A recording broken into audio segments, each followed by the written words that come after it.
नमस्ते दोस्तों, रोज की तरह स्वागत है आप सबका सरकारी परीक्षा के यूट्यूब चैनल पे। और हम डिस्कस करेंगे यहाँ पे इंपॉर्टेंट करंट अफेयर्स, हाल फिलहाल में घटे हुए घटनाओं को in the form of multiple choice questions, जैसा कि हमारे एग्जाम में पूछे जाते हैं। तो रोज की तरह आज हम स्टार्ट करेंगे वीडियो की विद मोटिवेशनल कोट, जो कि कहता है, जीत और हार आपकी सोच पर निर्भर करती है। मान लो तो हार होगी और ठान लो तो जीत होगी। तो जो आपकी सोच है, जो आपकी साइकोलॉजी है, उस पर आपको कैसी लाइफ आप जियोगे, आप कैसे आगे बढ़ोगे, वो डिपेंड करता है। अगर आपने ठान लिया कि आपको जीतना ही है तो बहुत ही मुश्किल हो जाता है किसी के लिए आपको हराना। और आप किसी भी तरह की समस्याओं, किसी भी तरह के संकट से आप जूझ के आप आगे बढ़ते रहोगे, ठीक है। और आप अगर मन से हार गए सिचुएशन को देख के, तो फिर आपने समझो बाजी वहीं हार गए, आप फिर आगे नहीं बढ़ पाओगे, ठीक है। तो इसी पॉजिटिविटी के साथ स्टार्ट करेंगे आज की वीडियो को with very first question on your screen. The question says that how many new districts have been inaugurated in the state by the Andhra Pradesh chief minister Y S. Jagan Mohan Reddy. Andhra Pradesh के मुख्यमंत्री वाई.एस. जगन मोहन रेड्डी द्वारा राज्य में कितने नए जिलों का उद्घाटन किया गया है? हमारे ऑप्शन है ए 26, बी 20, सी 15 या डी 13। 26, 20, 15 या 13। तो जानेंगे पहले सही उत्तर क्या है। सही उत्तर है 13। जी हाँ, यानी कि 13 नए जिलों को जोड़ दिया गया है। किसमें? आंध्र प्रदेश में। जिले जोड़ने का मतलब ये नहीं कि अलग से आंध्र प्रदेश ने लैंड को एक्वायर्ड किया है। जो गिवन एरियाज था उन्हीं उसी में जो है वो नए डिस्ट्रिक्ट्स को ऐड कर दिया गया है। पहले 13 नए जिले थे और 13 और नए जिले ऐड कर दिए गए हैं, ठीक है। तो 13 नए जिलों के साथ अब टोटल जिलों की संख्या होगी यहाँ पे आंध्र प्रदेश में 26। तो दोनों आंकड़े जो है वो एग्जाम में पूछे जा सकते हैं, ठीक है। तो हर डिस्ट्रिक्ट में क्या है, 6 से 8 कुछ असेंबली सेगमेंट्स, मतलब कि विधानसभा है। विधानसभा की जो कॉन्स्टिट्यूंसी होती है, हर जिले में 6 से 8 विधानसभा की कॉन्स्टिट्यूंसी है, ठीक है। तो एक डिस्ट्रिक्ट जो एडिशनल क्रिएट किया गया है, ट्राइबल एरिया जो ईस्ट गोदावरी रीजन है यहाँ का, उससे क्राव करके एंड विशाखापट्टनम के एरिया को मिला के, ठीक है। आंध्र प्रदेश के गवर्नर कौन है? विश्वभूषण हरिचंदन। तो गवर्नर और चीफ मिनिस्टर एसएससी सीजीएल के एग्जाम में या एसएससी के अन्य एग्जाम में अक्सर पूछे जाते हैं, तो इनको आपको जरूर ध्यान में रखना है। एसएससी की कई सारे एग्जाम्स लाइंड अप है और इन सब के मॉक टेस्ट की आप प्रैक्टिस कर सकते हैं सरकारी परीक्षा के वेबसाइट पे, ठीक है दोस्तों। तो अब इसी के साथ बढ़ेंगे आगे अगले क्वेश्चन पर। क्वेश्चन नंबर 2 जो रहा आपकी स्क्रीन के ऊपर। क्वेश्चन कहता है कि which space tech startup has successfully launched commercial satellite Shakuntala with SpaceX Falcon 9 rocket.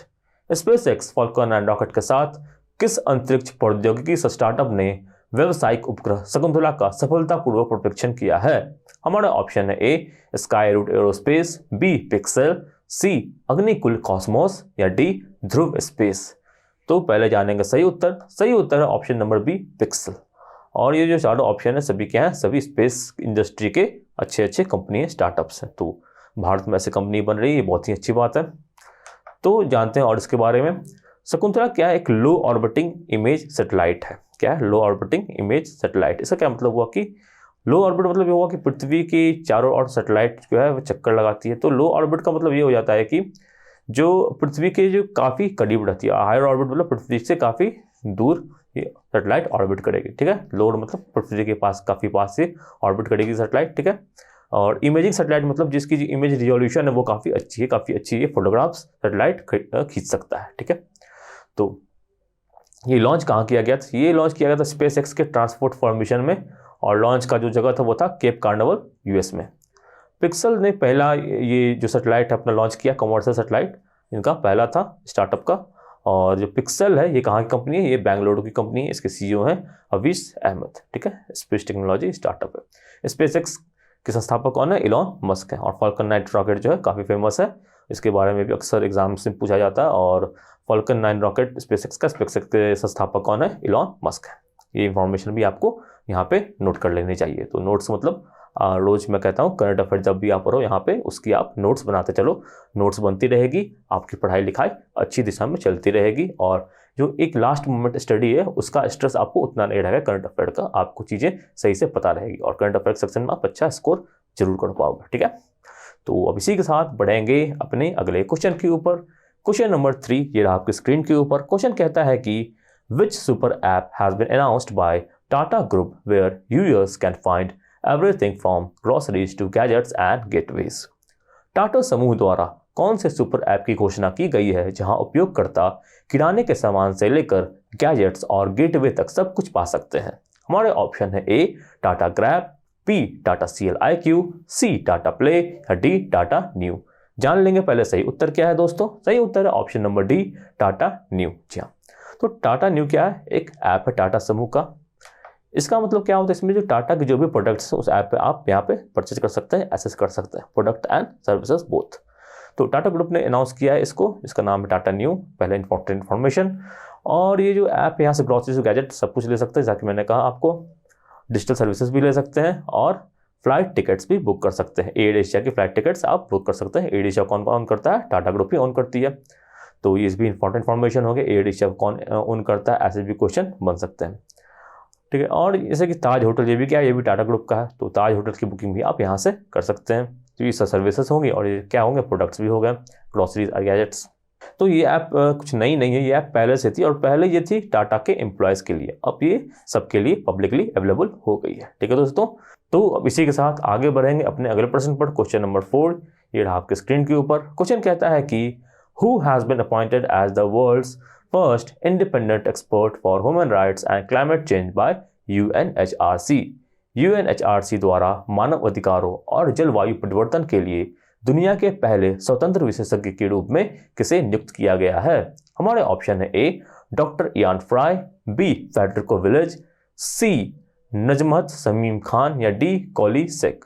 तो पहले जानेंगे हम इसका सही उत्तर दोस्तों। सही उत्तर है option number A doctor Ian fry. तो जान लेते हैं और इसके बारे में। ये है डॉक्टर इयान फ्राई।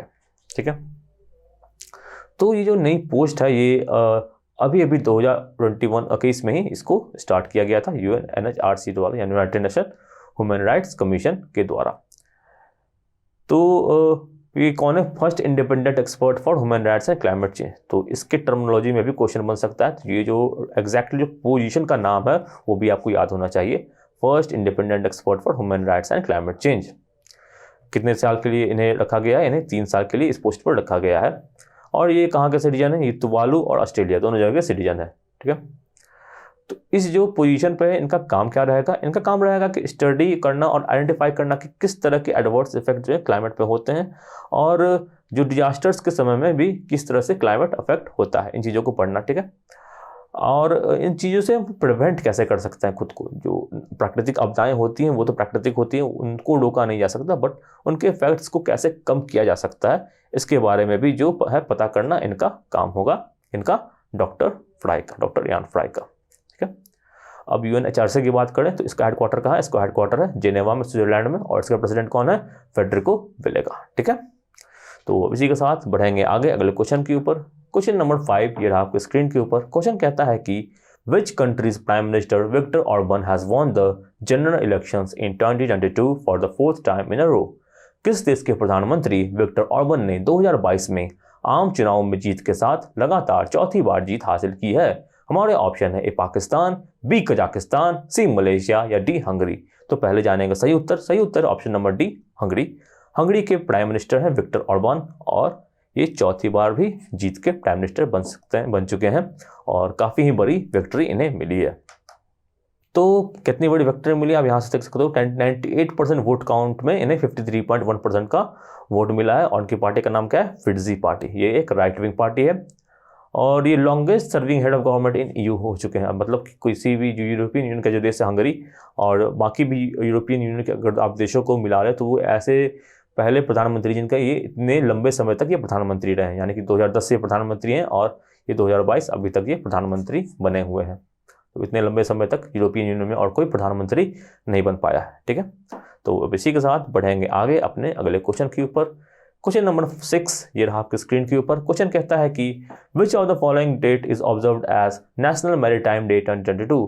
निम्नलिखित में से किस तिथि को राष्ट्रीय समुद्री दिवस 2022 के रूप में मनाया जाता है?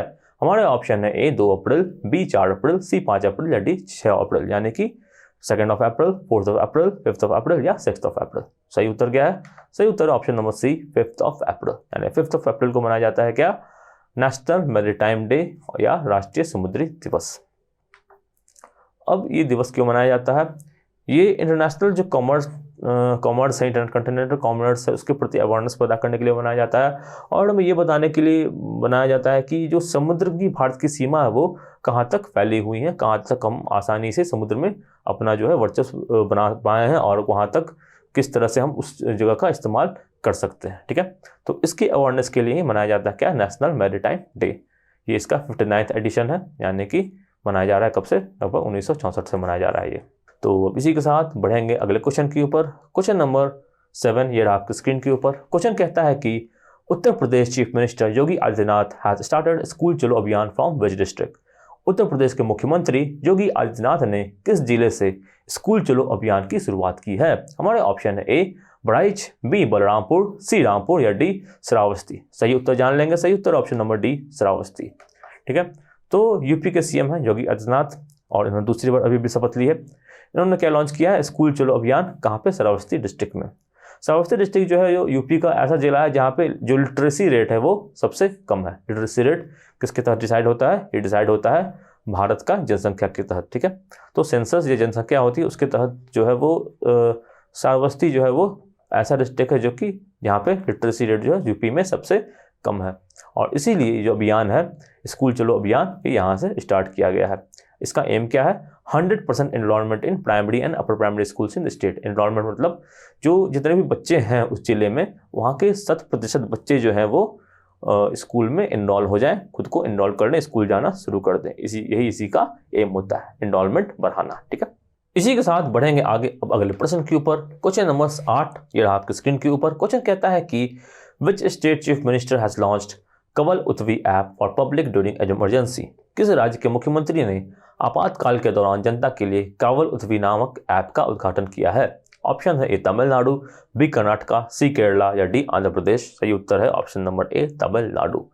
तो कवल उत्वी किस तरह का ऐप है जान लेते हैं। कवल उत्वी ऐप है जिससे कि तहत जो है आप 60 फीचर जिसमें होते हैं इसके तहत आप पुलिस को जो है वो इमरजेंसी के दौरान जो है बुला सकते हैं। इमरजेंसी अलर्ट का इसमें एक बटन होता है जिस पे आप दबा के पुलिस को एक इमरजेंसी सिग्नल दे सकते हैं। ठीक है, इसकी जो उद्घाटन है वो किया है उन्होंने तमिलनाडु के सीएम है M.K. स्टालिन, उन्होंने किया है कवल उत्वी ऐप। तो ये सवाल तो एक बन सकता है कि कवल उत्वी ऐप का उद्घाटन किन्होंने किया है, किस राज्य के द्वारा हुआ है। ठीक है, और ये किस पर आधारित है? किस पर आधारित है? ये पुलिस से असिस्टेंस इमरजेंसी सिचुएशन में मांगने पर आधारित है। ठीक है, तो इसके तहत एक फीचर है, एक फैसिलिटीज में आप डायल कर सकते हैं इस नंबर को 112 को, 100 को, 101 को, और यहाँ से आपको डायरेक्ट पुलिस कंट्रोल रूम में आपको कॉल लग जाएगा इमरजेंसी के टाइम। अगर आप किसी इमरजेंसी में फंस गए हो ऐसे सिचुएशन में जहाँ पे आपको अभी पुलिस की आवश्यकता है तो आप तुरंत पुलिस की सहायता इस ऐप के थ्रू ले सकते हैं। ठीक है, तो इसी के साथ बढ़ेंगे अगले क्वेश्चन के ऊपर। क्वेश्चन नंबर 9 रहा आपके स्क्रीन के ऊपर। क्वेश्चन कहता है कि where has Tata power commissioned 300 megawatt plant with India's largest single axis solar tracking system. Tata power ने भारत के सबसे बड़े single axis solar tracking system के साथ 300 मेगावाट का प्लांट कहाँ चालू किया है? हमारा ऑप्शन है ए धरोड़ा गुजरात, बी भिवाड़ी राजस्थान, सी रामगढ़ झारखंड या डी पानीपत हरियाणा। सही उत्तर है ऑप्शन नंबर ए धरोड़ा गुजरात। तो टाटा पावर रिन्यूएबल एनर्जी क्या है? ये टाटा पावर द्वारा ओन की हुई सब्सिडरी है, मतलब टाटा पावर रिन्यूएबल एनर्जी है वो किसकी कंपनी है? वो टाटा पावर की कंपनी है। रिन्यूएबल एनर्जी मतलब क्या हो गया? जो एनर्जी को बार बार यूज कर सकते हैं, जैसे कि सोलर एनर्जी होता है, विंड एनर्जी होता है। और नॉन रिन्यूएबल क्या होता है? जैसे कि कोल पेट्रोलियम होता है जिसकी स्टॉक्स है और इसकी स्टॉक भी एक दिन खत्म हो जाएगी, बट जो सोलर एनर्जी है वो काफ़ी लंबे टाइम तक रहेगी हमारे साथ और ख़त्म होने वाली नहीं है। तो रिन्यूएबल एनर्जी लिमिटेड जो है वो रिन्यूएबल एनर्जी पे काम करती है। 300 मेगावाट का इन्होंने प्रोजेक्ट बनाया है, कहाँ पे? धोलड़ा गुजरात में। और इसमें क्या है, यहाँ पे solar single axis solar tracker system होगा और भारत का सबसे बड़ा single axis solar tracker system होगा। ठीक है, इससे जो अनुमान है कि 704340 मेगा टन एक साल में कार्बन इमिशन को कम किया जा सकेगा। तब ज़्यादा ज़्यादा प्रोडक्शन अगर रिन्यूएबल सोर्सेस से बनेगी तो क्या होगी? कार्बन की जो इमिशन है वो कम होती जाएगी, हमारे कोल पे डिपेंडेंसी या पेट्रोलियम पे डिपेंडेंसी जो है वो कम होती जाएगी और हम एक सस्टेनेबल फ्यूचर की तरफ आगे बढ़ेंगे। तो रिन्यूएबल सोर्सेस की जो बढ़ावा देने की बात जो है वो सरकारें करती है और करनी भी चाहिए और इस पर काम भी सही दिशा में जरूर होना चाहिए। ठीक है, तो इसी के साथ बढ़ेंगे आगे अब अपने अगले क्वेश्चन के ऊपर। क्वेश्चन नंबर 10 ये आपके स्क्रीन के ऊपर। क्वेश्चन कहता है कि who is the author of a new book titled crunch time Narendra Modi's national security crisis. Crunch time Narendra Modi national security crisis नामक नई पुस्तक के लेखक कौन है? ऑप्शन है श्री राम चौलिया, बी प्रियारंजन, सी कौशल गोयल, डी मनसुख मंडाविया। सही उत्तर है option number A Shri Ram Chauliya. ये बुक किस पर है? तो प्रधानमंत्री मोदी जब से 2014 से भारत के प्रधानमंत्री बने तब से लेकर नेशनल सिक्योरिटी में किस तरह से काम हुआ है ये बुक उस पर दर्शाता है। ठीक है, how gives A comprehensive analysis of new India under prime ministership of Narendra Modi. तो इसके लेखक है श्री राम चौलिया। क्वेश्चन बनने के चांसेस हैं यहाँ से। तो इसी के साथ समाप्त करते हैं आज के करंट अफेयर सेशन को। अगर आपको ये वीडियो अच्छा लगा इसे जरूर लाइक कीजिए, अपने दोस्तों के साथ शेयर कीजिए। आप कमेंट में बताइए कि आपको किस तरह के वीडियोस चाहिए और इस तरह के वीडियोस अपडेट होते हैं तो उस तुरंत अपडेट पाने के लिए सब्सक्राइब कीजिए सरकारी परीक्षा के यूट्यूब चैनल को और बेल आइकन को जरूर दबाइए। साथ ही साथ आप हमें फॉलो कर सकते हैं इंस्टाग्राम पे, फेसबुक पे, टेलीग्राम पे, जिन सब के लिंक आपको डिस्क्रिप्शन में मिलेंगे। तब तक के लिए धन्यवाद, अपना ख्याल रखिए। थैंक यू एंड जय हिंद।